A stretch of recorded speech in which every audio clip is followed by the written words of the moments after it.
Итак, слово предоставляется. И, кстати, напоминаю всем, кто еще не выступил, о необходимости непревышения определенного времени. Пожалуйста. Якубов, руководитель Ассоциации мигрантов Центральной Азии. Демократические институты в любой стране призваны поддержать демократические инициативы и направлены на демократизацию общества. К сожалению, в Таджикистане уже давно местные демократические институты стали марионетками властей, а другие постоянно находятся под давлением государства.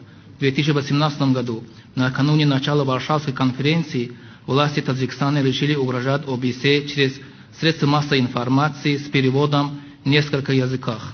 То есть через издание «Ховар» официальное агентство правительства Таджикистана предупредили ОБСЕ, что если в этом году оппозиционные силы Таджикистана снова будут участвовать на ежегодной конференции ОБСЕ в Варшаве, то возможно окончательное закрытие миссии ОБСЕ в Таджикистане.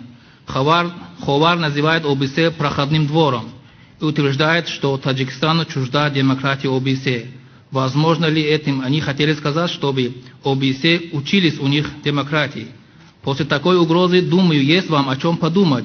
Если власти Республики Таджикистан угрожают вам, одной солидной организации Европы, тогда вы представьте, в каком состоянии находятся демократические институты в Таджикистане. Теперь немного о выборе.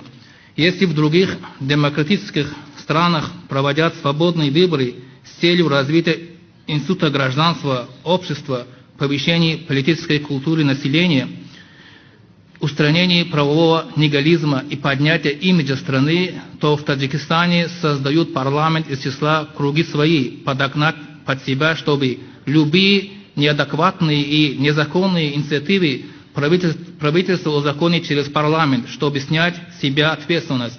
В конечном итоге, после парламентских выборов 2015 года власти Таджикистана начали круче закручивать гайки, начались преследования и оказание давления на политических оппонентов и перешли к репрессиям, к пожизненным срокам для лидеров оппозиции, адвокатов, правозащитников и закрытие газет.